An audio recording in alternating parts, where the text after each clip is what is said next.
আজও ধারণা তৈরি হয়েছে ছেলের বাপ বুক ফুলিয়ে করে বিয়ের সময় আর মেয়ের বাপ একটু মাথা হাট করে থাকে। কেন থাকবে মাথা হাট করে? তোমার মেয়ে কি বানে ভেসে এসছে? আমার রাসূলের আদর্শ শোনো।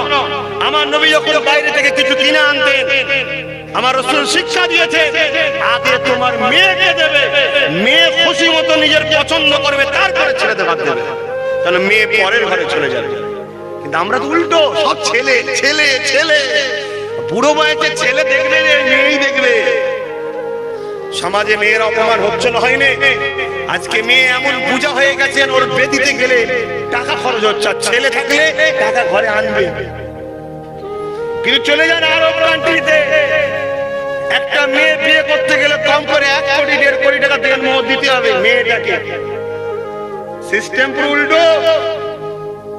আর এখানে উল্টো হয়ে গেছে, মেয়ের বিয়ে হচ্ছে না যদি মোটরসাইকেল না দেয়, গাড়ি না দেয়, ওখানে উল্টো সিস্টেম, আগে টাকা দেয় মেয়েকে, তারপরে বিয়ে হবে। কথা বুঝছেন না, বোঝেন না? এর জন্য কিন্তু আমার মা বোনদের একটু দোষ আছে, খারাপ লাগবে না, আমি ছোট করছি না কাউকে। যদি কোনো মা বোন আমার ফাতেমা হুজুরের অনুসরণ করে চলে, সেই মেয়েকে বিয়ে করার জন্য লাইনই দেবে সমাজে। আমি বলে গেলাম, যখন জানবে যে মেয়েটা পবিত্র মেয়ে, ভদ্র মেয়ে, সভ্য মেয়ে, স্বামীর চোখে চোখ দিয়ে কখনো ঝগড়া করবে না। এখন তো অনেকে মেয়ে কাঁচা বেঁধে ফেলে মারপিট করার জন্য। খারাপ লেবেন না, অনেক জায়গায় পেপারে দেখা যায় রে বাবা।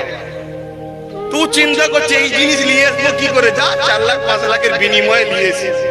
আর যখন সেই রকম খবর পাবে, কথা বলছেন না, সেই রকম খবর পাবে, ও তো দিয়ে নিয়ে আসবে, কিচ্ছু দিতে হবে না, বিয়ের খরচ সাজিয়ে সব কিছু দিয়ে নিয়ে আসবে। বলা ঠিক হবে কি জানি না, আমিও তো খুঁজছি আমার ছোট ভাইয়ের জন্য, সব কিছু দিয়ে নিয়ে আসবো।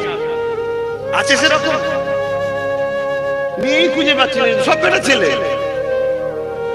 বললেই খারাপ লাগবে। হ্যাঁ রে বাবা, মেয়ের গলা তো আসতে হবে, কথা বলতে 4 বাড়ি আগে চলে যাচ্ছে, আর ছেলেটা বহে লজ্জায় আস্তে আস্তে কথা বলছে। এমন বাড়ি হয়ে গেছে না, হয়নি? সব বাড়ি নাই না ভাই, ওসব বিষয়ে বলবনি, কোথায় রাস্তায় আবার আটকে ফেলে বিপদ হয়ে যাবে।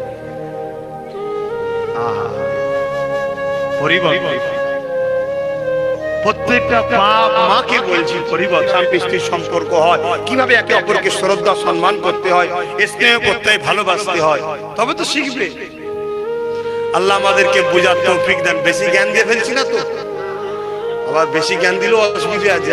বড্ড জ্ঞান দিতে শিখে গেছে, প্রকাশ্য না বললেও মনে মনে তো বলবে। আরে ওই গাইয়া কালবি এসে